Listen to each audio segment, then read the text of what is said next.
turn my volume down because we got a show in the middle of a playoff game in Arizona.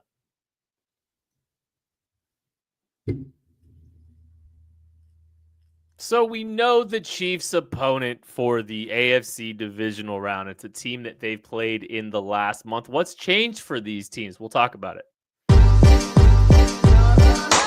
Thanks for listening to KC Sports Network, proudly presented by Emprise Bank. If you're thinking about starting a business or know someone who is, check out Emprise Bank's SBA loans. It's always good to know your options, and they can be your partner in possible.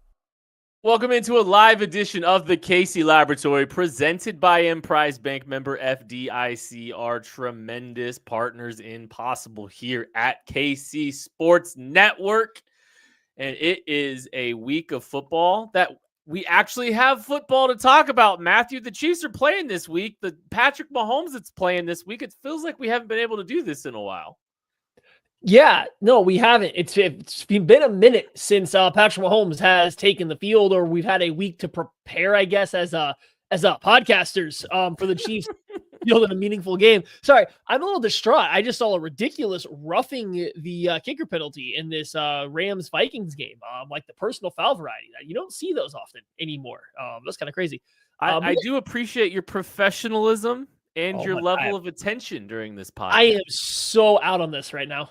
Your hair right now. It's got a lot of hair, doesn't it? It's a lot of hair. It is on one. Can you not cut the hair until like after we're together in Dallas? Because like I need to see this flow in person. I don't think there's a lot of flow going on right now. It's just things haven't really lined up to get the whole haircut at the right time. So we've just got the sides done recently and didn't really have time to do the top. So here we are. A lot of volume up there, curly. Yeah, Brandon Bowen saying you're going to look like Kramer soon. And honestly, like that's kind of what I'm hoping for. Nah, the hair gets too, kind of, I guess. I'm baking a pie. Thank you everyone for hanging out with us today, though. We really appreciate it. Plenty to talk about today because, the Chiefs are in the playoffs. They're about to be what's Penn State doing? How are they getting all these guys back? I just don't understand. Both running backs, all the defense. Oh, that's not what you were talking about? No. Wrong playoffs, buddy. Wrong playoffs. And I'm sorry we're not doing any draft content this week. Weirdly enough, we will. We don't know why I'm checked out. We'll be doing some draft content during Shrine Bowl week, and we will be, if the Chiefs make it to the AFC Championship game, we will of course be live streaming. We will be live streaming that watch party that we normally do every year during the AFC Championship game. I will say, if you have any plans or don't have any plans for the AFC divisional round, we will be hosting a party out at Holiday Distillery that Tucker could throw the graphic up for. Nope, no graphic. Nope, he is telling me there is no graphic. You can find that graphic on KC Sports Network's Twitter account, though. The link is in the description of the show. If you want to sign up and come hang out at Holiday Distillery for the watch party, KC Sports Network will be throwing it. We're going to be having a lot of people out there. I will be at the game. I'm really excited about that. Looking forward to that. But we're going to have a lot of awesome people out there hanging out. I think Josh Briscoe is planning on making an appearance. So some of you might not want to be. Who's the awesome people? Haley Lewis is going to be there. Okay. Tucker D. Franklin. Josh, I think you're awesome. I hope he doesn't listen. He's not going to listen to this, so we can say whatever we want. I'm doing 21 questions with him later this week too. Also, sign up KCSN Discord and ask some questions for 21 questions for us. We appreciate that too. Oh, I got you.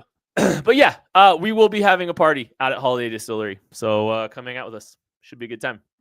Let's get this thing started, Matthew. It is playoff weekend for the Kansas City Chiefs, and there was a lot of games that happened here as a result of the Chiefs getting a bye. They did not have to be playing this week, but there's plenty of things to react to, and I know we reacted a little bit to it during the live show that we did immediately after finding out that the Chiefs were going to be playing the Texans. A little bit farther removed away from everything. One thing I can tell you, I am unbelievably excited. Well, here's the thing. I might be unbelievably excited. Mm-hmm. I can't wait. I hope the Chiefs win this game, obviously. If the Chiefs win this game on Saturday, I cannot wait for the watching of football afterwards, because I cannot wait to see the Ravens and the Bills play an absolute banger of a game on Sunday. It'd be fun to enjoy that game if the Chiefs are able to take care of business on Saturday. Yeah, I mean, it will be that's a good game that they got going on there. So it will be nice to sit back as a Chiefs fan and watch figure out who the upcoming opponent will be. It's going to especially be fun because spoiler for later in the week, I think the Chiefs will win like comfortably, but maybe not like, oh my God, they're so back, we're going to ready to believe in them again kind of situation. And then whoever the winner of the Ravens Bills game is, no matter what it looks like, is going to like immediately be crowned as the best team of all time. And so that's going to lead into a fun week. So yeah, it's about to be a good time. This is about to be a good stretch from here all the way up until, the Super Bowl, I think, here for Chiefs fans. Like that's what we're aiming for. There's a quiet calm before the storm feeling here in Kansas City, right? Like it does kind of feel like you hear Travis Kelce's comments this week. It does really feel like we're about to see a really strong performance from this team. And like they just know how to win football games. Like I think some of how they win and when they've won some of these games is evidence of that, with coming out of the bye, coming right out of the season. This 3 games in 11-day stretch, just like winning at the most crucial times. Like I think you are going to get a very fun experience version of this team. I can't wait for that. Who would you rather play? Question? Oh, yeah, go for it. I want to ask you a question. We'll get right to that. I'm just gauging by some of the comments I'm seeing over here in the chat and what I've seen on Twitter and at the KCS Discord, what you've said, what I've said. Are you at all worried that the entire world does kind of seem to be like, the Chiefs are going to kind of walk right through the Texans? This isn't not a real game, but it seems pretty much just commonplace that everybody is fast forwarding the Chiefs to the conference championship round, which, hey, they've earned it. They've deserved that. But like, are you at all worried that the Texans, who did win comfortably very well beat the brakes off the Chargers this past weekend, are you not at all concerned that this is like not a trap game, but a game that the Chiefs could come out a little sleepy, a little flat after all the time off, and the Texans might have a little bit of extra, I don't want to say motivation, but just like a little extra edge from losing to the Chiefs earlier this year and then the way everybody's talking about them? No. And Okay, here's perfect. why. I don't have any. Oh, you should have just left it at no. Okay, fine. I'll leave it at no. Well, go ahead. You open the door. I trust Patrick Mahomes in the standard that he's set too much for this team to just be like sleepwalking through anything. Like I don't think, Patrick, especially since like I think this team has quietly been building up to this moment. I don't think that they're going to choose to let down this week at all in any way, shape, or form. They are on this 3-game sprint to go win another Super Bowl. And I think they know it's a 3-game sprint, and they've been in some of these close situations. They've played flat. They've started flat before. Like the beauty of experience is that you've been through a lot of different things as a team. And like the last time that these two teams lined up in the playoffs, the Chiefs started sleepy. They got down 24-0 and had to beat the, absolute breaks off the Houston Texans for 3 straight quarters to win that game by 20. 51-7 run to close things out. So, I just don't think, because of all of the callous, the calluses that this team has developed because of the playoffs, because of the experience that they have, the veteran presence that they have, even like Trent McDuffie doesn't know anything less than a Super Bowl. So like that does something to players, right? Like that has to mean something to players. So, I trust the championship DNA. I think you're going to see a very good performance from this team in the divisional round. Yep, no, I think that's fair. I just wanted to ask, because I do think that Chiefs fans as a whole are extremely confident. They are probably as confident this year as I remember them in like any playoff game for a while. It seems like this seems to be like the highest level of confidence. I actually take that back. I think last year for the Miami game, I think a lot of people were super confident. Some people were still a little on edge because of the way the offense had looked, but I think that for the most part, the majority of people were super, super confident in that one. This one kind of feels the same, and we know the Chiefs went out and took care of business last year. So I just wanted to ask, you had a question you wanted to ask though. So let's go and get through there. Who are you more concerned about after watching both the Bills and the Ravens? Who gives you the most concern after watching those two teams play? It's a good question. I'll tell you after they play each other. The only reason I say that is because like I don't think either were overly challenged. I don't think that the Bills went into the Broncos game with the game plan of how they played how they would go against the Chiefs, which is we're going to shorten this game, we're going to control the ball, we're going to go down there. It's going to be this high level of execution, which they did do. But I think they did not anticipate being able to manhandle and have their way with the Broncos defense. The way you notice the first 2.5 quarters of that game, I don't want to say they coach scared, but they play called to take away, like to minimize risks. So like they were calling the game differently than they normally have. And then everything kind of avalanched in the second half. Flip side, the Ravens come out and they just, they come out guns blazing. They jump out to an early lead and they try to coast it out. So the games are kind of like flipped and reversed, but you see both those teams looked dominant for a stretch of their games. And then the other part of the game looked a little tighter, a little bit closer.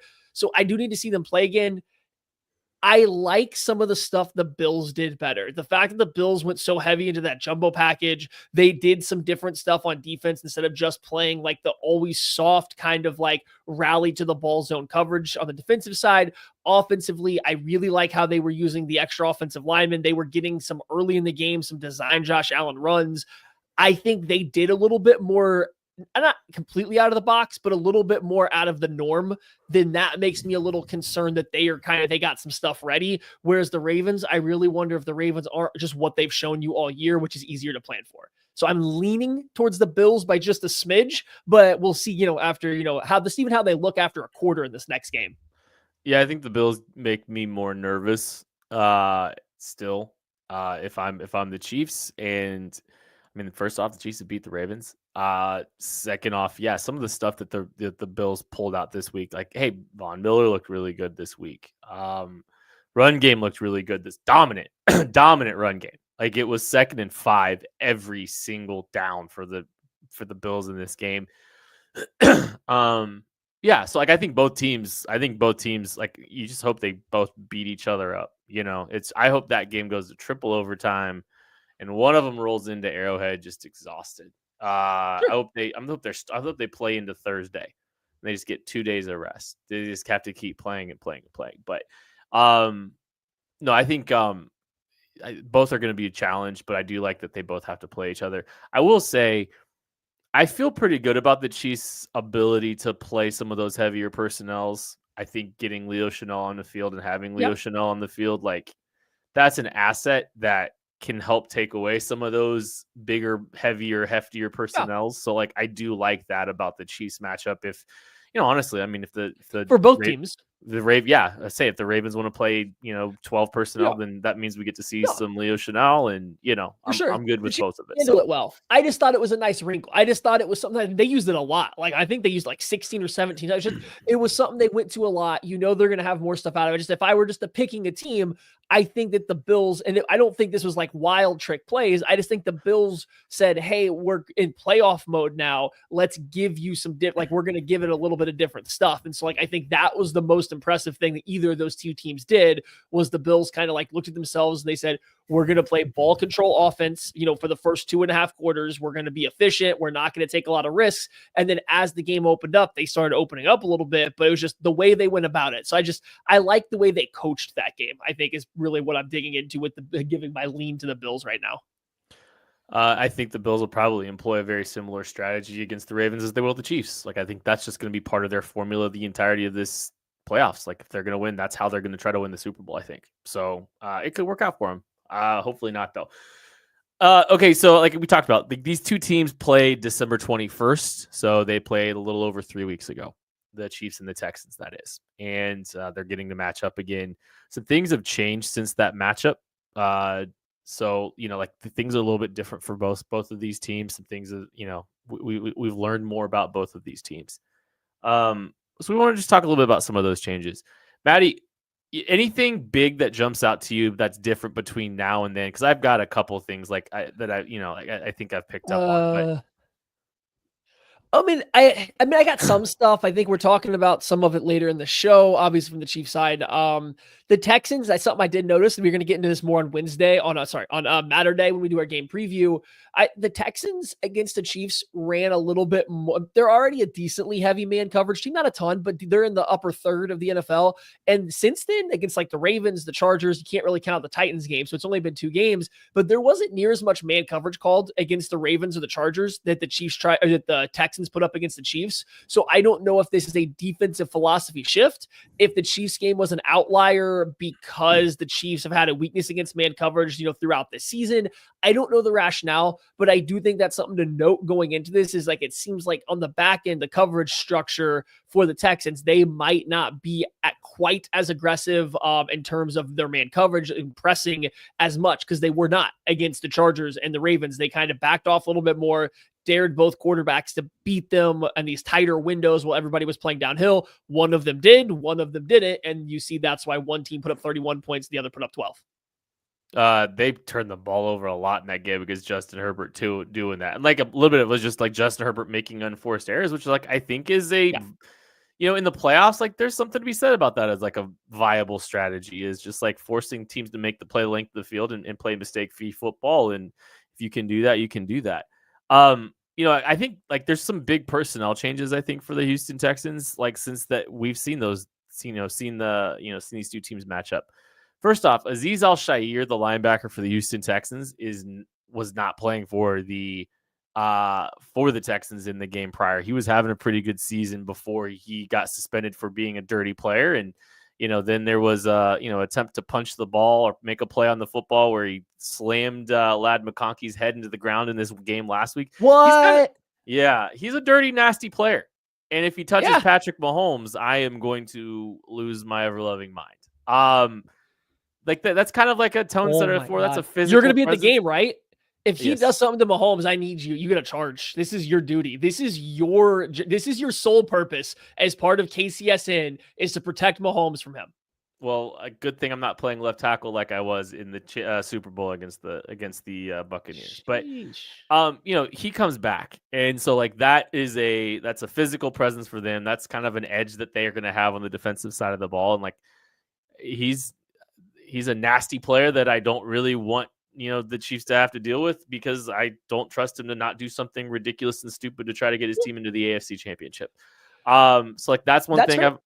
Go. So I was just saying, that's fair. I mean, like he's clearly one of their better linebackers, and he's kind of like a leader of that team and a tone setter. He's also surprisingly the very dumb, dirty, over-aggressive player that likes to hit people after the whistle and, fringe legally / illegally, is also very aggressive and undisciplined against play action, against misdirection. So like he makes them overall better, but he is a guy that is very easy to target with the stuff that Andy Reid loves to do. So like, it's just, that's worth noting. Like this is a team that probably gets slightly less disciplined with him out there, even if ultimately like overall they're better. He is a guy that is not easy, but a guy that's very able to be manipulated by stuff that, like I said, Andy usually likes to lean into. The other thing that I think is a challenge for the Texans, and like you definitely saw in the second half of that game, but like they've had to try to game plan for life after Tank Dell, because Tank Dell is not playing. And it hasn't looked great. Like they really haven't been able to generate a ton of offense. The run game has not been particularly great. But in the passing game, they've had their struggles too. It's essentially the Nico Collins show right now. And that's kind of been they really have not found their footing offensively. And like they've had their ups and downs the entirety of the season as it is. But without Tank Dell, like they've had even more struggles to try to move the football effectively. The run game is just whatever. And I think they broke a little. They had a few more runs late in the game that started to look a little bit better, but that was kind of after the Chargers had quit. Largely, I think the run game was pretty well bottled up until late in the game. They had a hard time. I mean, Nico Collins accounted for nearly half of the passing yards of the Houston Texans in this game on in-breaking routes. Just on in-breaking routes. That's like all. That's what he was. Getting everything. So they just, they really haven't found a consistent second target. John Mechie turns the ball over. Like they just don't seem like an offense that's really found its footing, since they, since they lost Tank It's Dell. it's a very disconnected offense. It reminds me a lot of like what the Fraud Goals were like at the beginning of this like Joe Burrow kind of Zach run thing that they had, where they had the two freaky outside wide receivers, but the entire offense wasn't married together. So it was just how good could the passing game be to make it all work. And that was what the hope, what you hope that Bobby Slowick was going to be better coming into this year than he was last year. But then once that wasn't the case, you kind of hope that Nico, when he returned from injury and as Tank Dell went on and got healthier throughout the season, that those two plus CJ Stroud would just be good enough to make it all work.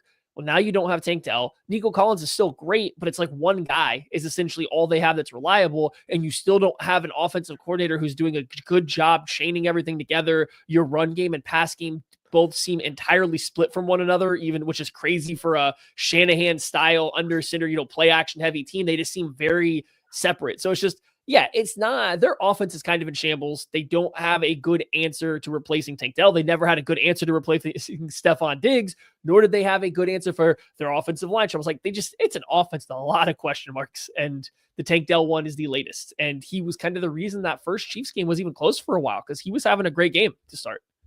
Yeah, and for the Chiefs, I don't know if there's a ton that's changed outside of, look, they played their best football the next 4 days later after playing the Houston Texans, and they looked like the best version of themselves heading into the playoffs. A little bit of hope with Jalen Watson. We'll talk a little bit about that here shortly. In fact, you know what? We're going to take a break and we're going to talk about all things Chiefs positions right after this. Shop Chiefs tickets and more with no fees. Plus, save big with code KCSN at ticketsforless.com, the official ticket provider of KC Sports Network. Thanks, everyone, hanging out with us tonight on a Monday night. I mean, there's playoff football going on, and you're choosing to hang out with us. We really appreciate it. I see some of y'all are commenting about this game as it's happening. As Sam Darnold's fumbled. Would you roll? Here's the thing. I don't think JJ McCarthy would have this team 15-2 or 14-3. We'll just say that much. No. So I mean, that's all. Just saying. I just think you were seeing the end of the road with Sam Darnold, though, right? It was a fun story. I think we saw it last week against the Lions. Now you're seeing it in the playoffs. The thought that the Vikings could maybe go another year without having to play JJ McCarthy is kaput, because Sam Darnold is not the answer, right? They're not winning with Sam. Sam Darnold's getting the bag from the Las Vegas Raiders, is what it sounds not after like. these 2 weeks. Well, maybe, guess who they hire. Someone's going to give him the bag. Someone will give him the bag. It's been a rough couple. Okay. Real quick, how much do you think, what's the APY on Sam Darnold's next contract? Okay. Hold on. NFL QB contracts. Oh my gosh. You ask a question, you don't think I'm going to put in the work to find the answer. Average. Hold on, filtering and sorting. Thanks Spot Rack for going slow. I'm already on it on Over the Cap, just so you know. Yeah, please get to Over the Cap, because that was going, it just like froze. All right. Okay. Average. Derek Carr's got $38 million contract APY. He's getting less than Derek Carr. Baker Mayfield. He's getting less than Geno. There's no way someone's paying Sam Darnold more than Geno Smith. Someone's paying Sam Darnold more than Geno. No. Watch. Disagree. Hard disagree. Watch. It's happening. Disagree. No. We first off-season bet. Over under $25 million per year for Sam Darnold. He's not getting more than Geno. What is Geno's contract like loaded funny? That seems like a bargain. It is a bargain. That's why you're going to lose this bet. Might as well pay up now. 10. I was just seeing if they had some weird money. He's not getting more. No way. No way. Yes. No how. Yeah. No. Yep. Higher APY than 25 million. Happening. Nope. Over under set at 25, and I win. Nope. Thank you. Nope. I wanted to do something. We haven't talked a ton about it, but I want to, we're looking at kind of like, hey, we're looking at like the Texans game the last time that these two teams matched up. And I've got the snap counts for these teams at the receiver position. And I wanted to ask you I'm going to ask you over under on snaps played percentage wise for the Kansas City Chiefs in this next matchup. So against the Texans. You can do math. It's fine. But when I ask for math, it's a problem. I'm not going to make you add, subtract, divide, and then name a state and then give you the odd numbers of all the players. Okay. So Xavier Worthy, he played 80% of the snaps for the Chiefs against the Texans. Over under. 80%. That's a lot. Under. Okay. Justin Watson played 53% of the snaps for the Chiefs against the Texans. Push, because I don't care. He's out there for certain packages. He's out there to do one thing, to go run vertical routes that maybe doesn't get thrown. I just, if it's under, I'm not surprised. If it's randomly over because they want to hammer 12 and 13 personnel and he's the wide receiver they put out there with them because he can line up out wide on the boundary, like, sure, I guess. I don't know. All right, let's get weird. DeAndre Hopkins. Over whatever it was. 49% of the snaps. Ooh, 49's higher than I thought it was going to be. Over. Juju, 36%. Under. I don't know if Juju has a huge role for what this team is going to be doing in the playoffs. Okay. Marquise Brown, 27%. Over. Heavy over. And that's why Xavier Worthy, I think, will be under. I also think Hopkins eats into that because the way the Chiefs use Hopkins isn't as an X wide receiver a ton. Like, they do some, but all of those guys, Worthy, Hollywood Brown, Hopkins, take turns lining up in the slot, or is the Z as like the guy that moves around a little bit. So it's kind of hard for me to see one of them getting over 80 if the other guys are not, also going to be over. So, like, I think that's why it happens. Nico Remigio, 3%. See, I don't know what's going on with McCole. Like, McCole's available to come back, but I thought Nico's been good at doing what he's been asked to do. So, like, 3%. That's 2 snaps. That's it. It's like 2 snaps on offense. Over, but it's him or McCole, because I don't know. It's only going to be one of them is only going to be active, right? Whichever one of those is active for this game is going over because the Chiefs are going to be letting them eat snaps late in the game. See, okay, so we kind of just looked a little bit, and you're saying the under on Juju Smith-Schuster snaps. I think you're probably having to say the under on Justin Watson snaps just to kind of reduce the number of snaps available, because DeAndre Hopkins and Marquise Brown, like you've just kind of talked about, seems like we're going to see you're anticipating a heavier dose of both of those guys in this game and in the playoff stretch than we got to see during the regular season, Maddie. Listen, give all of Juju's reps to those 2 guys, and then we let Worthy take a couple reps off out of that 80% or whatever he was at, and then boom, both those guys are over easy money. Don't have to mess with Justin Watson at all, because Justin Watson, like MVS, and then Demarcus Robinson before him and Byron Pringle before him, is a package player. He is in there for a specific reason. It makes no sense to put any of these other guys into Justin Watson's role most of the time. Is frustrating as it may seem when you watch it and Justin Watson's out there and they run some kind of play action pass and he has no real prayer of getting open on the play or whatever it is, he's in there because on, 9 out of 10 times on that play, he's going to go block somebody and they trust him to do that over everybody else. So he's a really hard one to predict.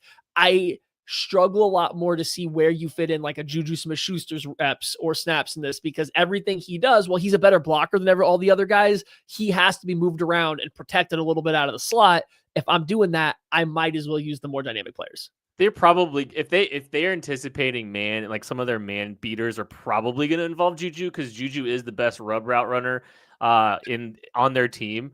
So like there is that, like that is a place where I could see Juju Smith-Schuster. But like I think that's what's just interesting, is I'm just fascinated to see what this rotation looks like, right? Because there's only so many snaps for so many players. Like against the Texans, the Chiefs played 49%. Noah Gray played 49% of the snaps. Travis Kelce played 88% of the snaps. Like there are some tight end snaps you could theoretically replace, if you're going to try to play four receivers, or you're going to play less 12 personnel or whatever you want to call it. Right. So that's what, like, one of the things I'm just really paying attention to is like what this rotation looks like for the receivers. And, I don't know. I think Hollywood Brown seems like the one that's going to get the biggest spike, going from 20 snaps in that game. And obviously that was a ramp up game for him. But like, I feel like we're going to get like a big dose of Hollywood Brown, because this is a guy that, had that chemistry brewing with Patrick Mahomes during the entirety of the offseason. Like you talk about like mid-season trades for wide receivers, and it's like, well, he hasn't had OTAs. He hasn't had minicamp. He hasn't had a retreat out in Plano, Texas to, work with the, Patrick Mahomes and all this group as a team. It's like a lot of the chemistry was built between Hollywood and Patrick Mahomes before the season started. And he said over $25 million for this guy. Yeah, getting paid. But then, you look at like, the chemistry that they built up during the offseason, it was just there very quickly when they showed up. And Patrick Mahomes showed a lot of trust in Hollywood Brown during the limited time that we've seen him. And, it just kind of felt like they were on the same page already. Like, this isn't a mid-season acquisition, even though it kind of feels like one. This is one that was built up during the process. And now they're finally just getting to enjoy the fruits of that development. Yeah, I mean, I want to talk a lot more about Hollywood, I think, on Matter Day when we do that, because I think he's going to be a big part of the game preview. I will say, when I went back and watched the Texans game, or even right after, it was a very good Xavier Worthy game, and I was like, oh, Hollywood Brown had a good game too, and so you go and watch. Not that Brown had a bad game, but if you look at how the Chiefs used them, it was very clearly like, hey, we're letting you dip your toes into this action. Everything was schemed up, free releases, crossers, protected by everybody else, coming out of bunches, coming in motion. He wasn't really asked to route somebody up. He wasn't really asked to go over the middle of the field in a dangerous way. Like, there was some shallow crossers, like mesh stuff, where he got the ball, in space, but they just weren't asking him to do, I don't want to say anything dangerous or anything difficult, but they were scheming up a lot of his touches. And then I think you saw the next week, in their next game against the Steelers, you saw that expand a little bit, and he was giving a little bit more difficult, a little bit more legitimate wide receiver stuff. And I think come playoff time now, you're going to see him operating as a actual wide receiver, because, Hollywood Brown isn't a perfect wide receiver, but comparing him to the other Chiefs wide receivers, including kind of, what DeAndre Hopkins is now, he is their best, like, isolated kind of one-on-one guy in terms of, you just ask him who's most likely to run a route that creates separation based on the route. It's probably Hollywood Brown. I don't even know if it's close necessarily. So I think you will see a bigger, more like broad usage for him in this one. And I want to talk about that a lot on Wednesday. I did see a question I wanted to ask here from Ted Lasso's a mustache. Just, do we think the Chiefs have been like hiding DeAndre Hopkins as not being a full-time X wide receiver, something like that? No, because they still do it. They still play him at the X wide receiver. He's just not the same guy anymore. We've seen it. One, he's not the same on 50-50 balls as he once was. So it's not like you can throw him 5 back shoulder 50-50 balls and he's coming down with 4 of them anymore. And he just doesn't quite have the same, burst. He can't get out of some of these breaks and create a throwing lane if you're going to have him fighting through press all the time. So I don't think it's that they're trying to hide it. I just think that he can't be that guy 100% of the time. So they're trying to move him around to get him better looks, to utilize what he still does well, which is be a route technician, be kind of a bully with his hands. I think there's been a little bit of potentially holding back some stuff in the red zone. I think, putting him in as a red zone package, like we saw them have some success earlier, figure some things out early on. Throwing the slant, throwing the little dig behind Kelsey, and I think that's a place where he can really shine. So I do think there's probably a little bit of holding that back there. And honestly, in a lot of those looks, he was your ISO X, like in a lot of those looks and formations, they were, giving him a one-on-one. And like, I think that's a button they will push in the playoffs.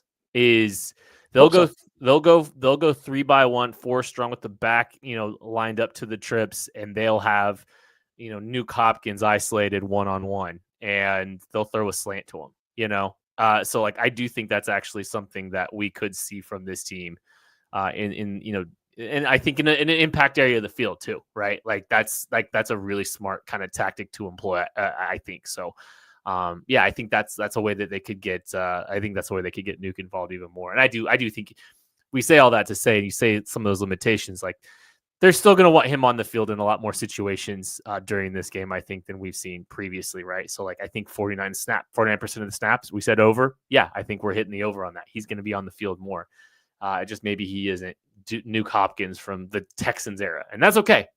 Because he's still good enough to help you get better and help you win a Super Bowl. And this is the time of year that, a DeAndre Hopkins, a Travis Kelce, they're going to go out there and play their best football. And that's what you're going to get from this team. I can't wait.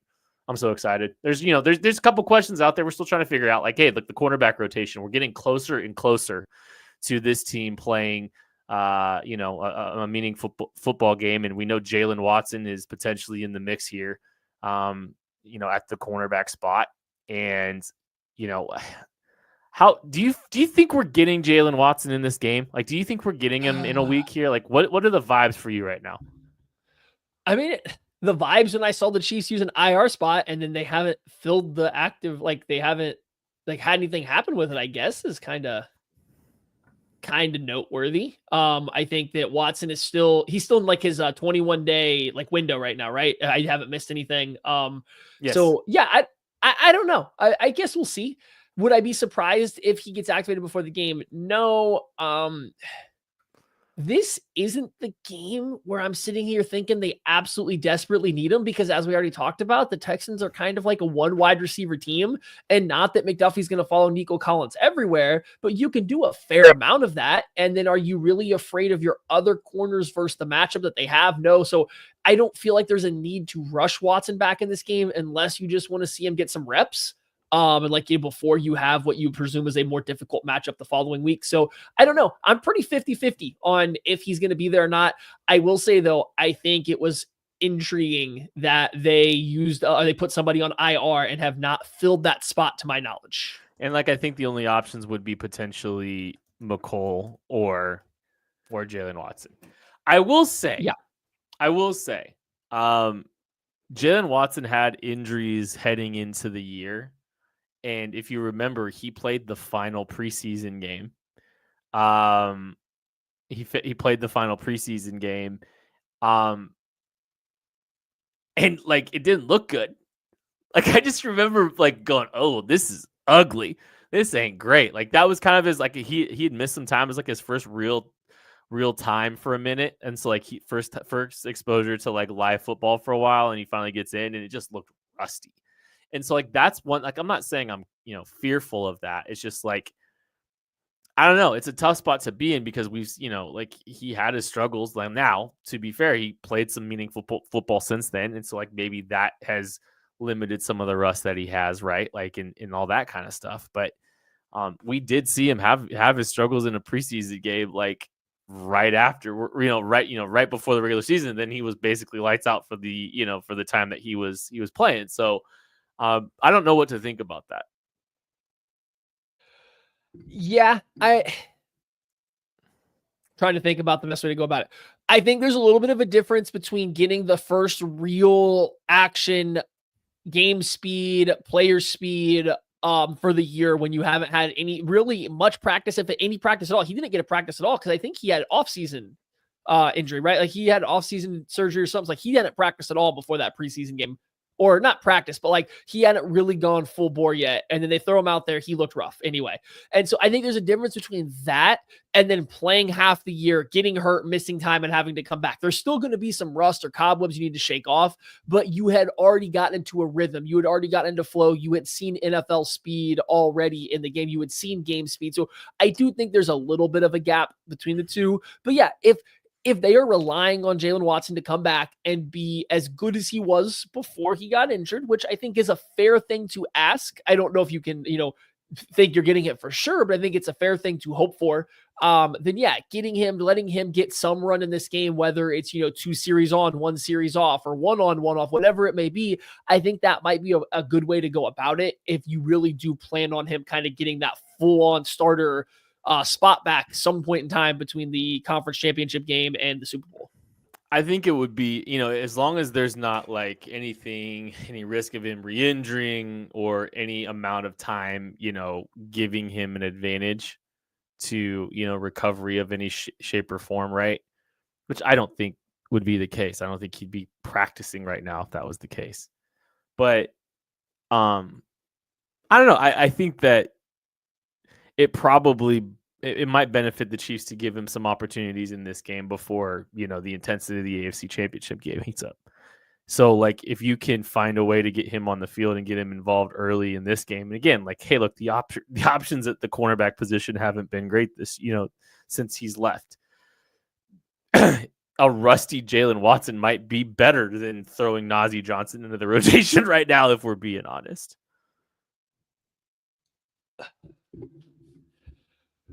I don't know what to do with this cornerback room. I really don't. I mean, like, if we're talking about it here, sorry, I gotten sidetracked looking at something, so I don't really know where we're at right now on the show. Kent, you threw it back to me, and I really thought we were going on the tackles, buddy. I'm tapped out. We'll get there in a minute. But it's just not Najee Johnson. Seriously?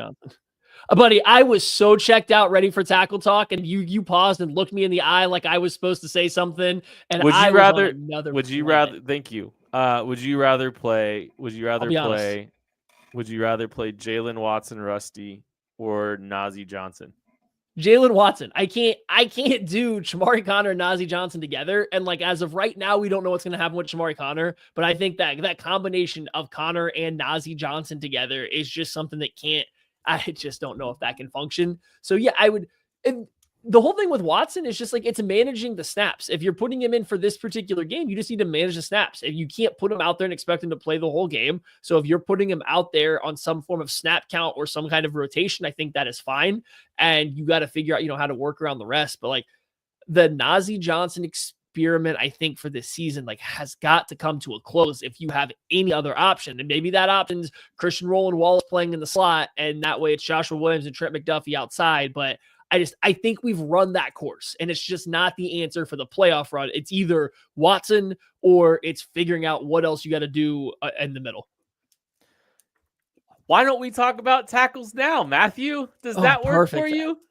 Yeah, listen, it's fine. I thought you had a lot more to say than you did. You came back to me with it, and I was just, You thought I was transitioning. You thought I was trying to. For sure. You thought 100%. I was trying to keep this show. You thought I was trying to keep this show under 45 minutes, I think. I emptied the clip on my corner talk for this, and then I was like, okay, perfect. Kent's got this back. I'm going to kind of hang out over here until he's ready to talk tackles. And then you just I looked back, and you were just staring at me like and I was like, buddy, I don't know. I don't know what you want from me right now. I couldn't even say that. I was so lost in where we were. I couldn't even pretend to jump back, and I tried.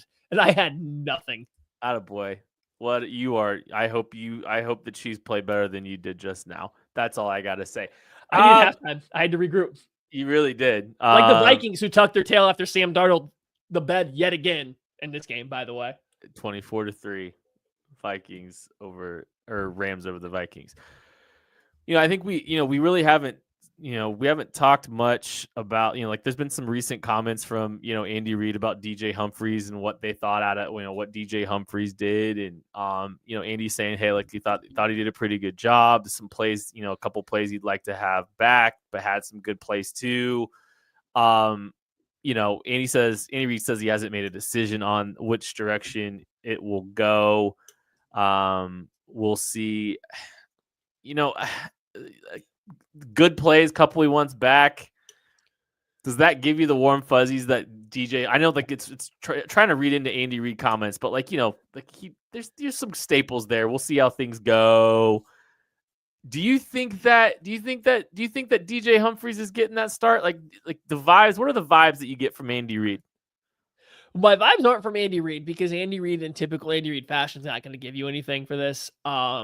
I think he is saying all the same stuff that he would say no matter what, whoever starts it. I think he would have the exact same verbs coming of words, verbs, nouns, adjectives, adverbs coming out of his mouth now as he would if Tooney was starting or if DJ Humphries was starting. I just don't think it matters. He's doing his little Andy coach speak thing. My vibe is that DJ Humphries is going to start a tackle because as I've stuck to this for a long time. I think that you can always go back to Joe Tooney playing tackle if DJ Humphries fails. There's no way to go the other route. If you decide Joe Tooney is the answer for this game, Joe Tooney is your answer unless there's an injury all the way to the Super Bowl, which is fine. If they decide that's the way they go, that's fine. I'm not saying it's the wrong case. I just think that lowers the ultimate ceiling of what the offense could have. And this maybe is like the Family Guy, you have a boat and this mystery box could be a boat kind of method. But I also think the boat that could be in the box in this situation is a better boat. It's a possible better boat.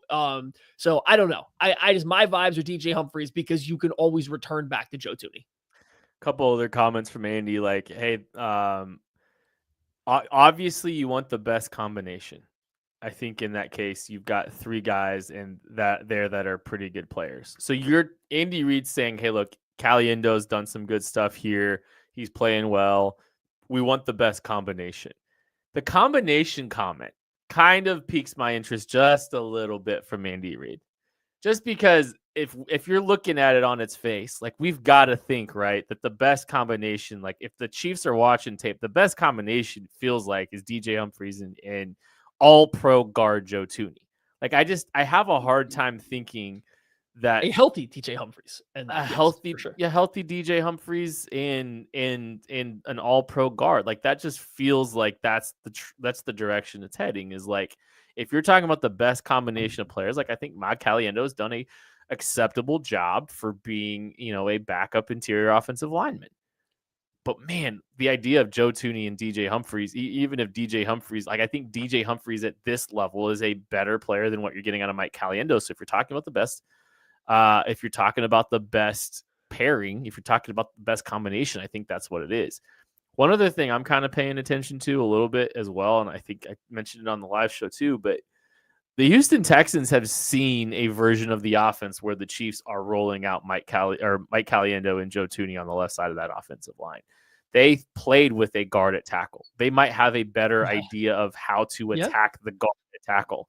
They might have a better idea how to attack this offense, knowing that there are some potential limitations that you can maybe look at from a pass protection standpoint and against the run. That might be worth the Chiefs making that switch and throwing the Texans off yet again. Yeah, I mean, I don't think the Chiefs offense will be able to look the same as it did against the Texans the last time. And so I don't think they are going to have Patrick Mahomes' lowest time to throw again, like they did in that first Texans matchup. And part of that is because Mahomes will be healthier. Part of that is the Texans will take some of it away. But I do think part of it too is like, hey, like the Texans will take it away. They're going to force Joe Thuney to play a little bit more traditional offensive tackle. And I think a lot of teams are going to do that. We talk about it a lot as it pertains to quarterbacks, to offensive scheme, to defensive scheme, stuff like that. We don't talk about it as much with the offensive linemen, but like each offensive tackle or offensive lineman in general has their own preferred techniques, their preferred drops, the pathing they like to take, how they like to approach certain moves, certain alignments. There's not a lot of tape out there for Joe Thuney. Like not a lot of tape out there available for people to go see what Joe Thuney is going to do against all those things and all these situations. Well, guess what there is now? There's a lot more tape for people to see what he's up to. And I'm not saying that means he's bad. I've said yet again, if they decide to go with Joe Thuney, I think they can still go on a Super Bowl run and win it with him there. I just don't know if it's going to look quite as clean as it has these first couple times, because you watch him, he still looks like a guard playing tackle, playing it well, but he looks like a guard playing tackle. And I do think very good defensive ends for the Texans and other teams are going to be able to make that happen. I also watch the Texans and tell you what, if Mike Caliendo is playing left guard, Danico Autry playing interior against Mike Caliendo, those are some one-on-one matchups that also scare me, because I think Autry has been good against the Chiefs in the past, but is a good pass rusher, especially when he gets matchups he likes. So I just see a few red flags for going back with the Thuney just straight off the rip thing. And then, like I said, if it's not working, I don't know how you go away from it. Whereas if you go the other route, one is not only different, again, maybe there's, a little bit of hesitation on how you attack DJ Humphries right now, but two, you have a higher ceiling for the offense because you probably can run 5-7 step drop stuff that you haven't really been able to do with Joe Thuney. I think, I think the Chiefs will try to keep people guessing as long as they can, would be my guess. I think you're going to get press conferences starting on Tuesday. I know Andy has already alluded to the fact that Andy Heck will kind of work all those guys in there a little bit here and there. So maybe the Chiefs play a little gamesmanship with what the media gets to see over the next couple of days with who's lining up where. Oh, today it was DJ Humphries, tomorrow, whatever. I think if whatever visibility they might have. Wanya's playing left tackle in that game. So I think there'll be a little gamesmanship. So I don't know if I'll be fascinated to see if we get a clear-cut answer from the Chiefs before Sunday. Before Adam Teicher tweets out what the starting offensive line is looking like in warm-ups. I can't wait though. We'll be back on Wednesday to talk about this game with Matt Hamilton. We'll be previewing this game. I cannot wait. You'll hear from all of us on Matter Days. That is going to do it for this episode of the KC Laboratory. Thank you all so much for listening, for watching, supporting. We love you. We appreciate you. We'll catch you later. Oh, can I check out now? Cool.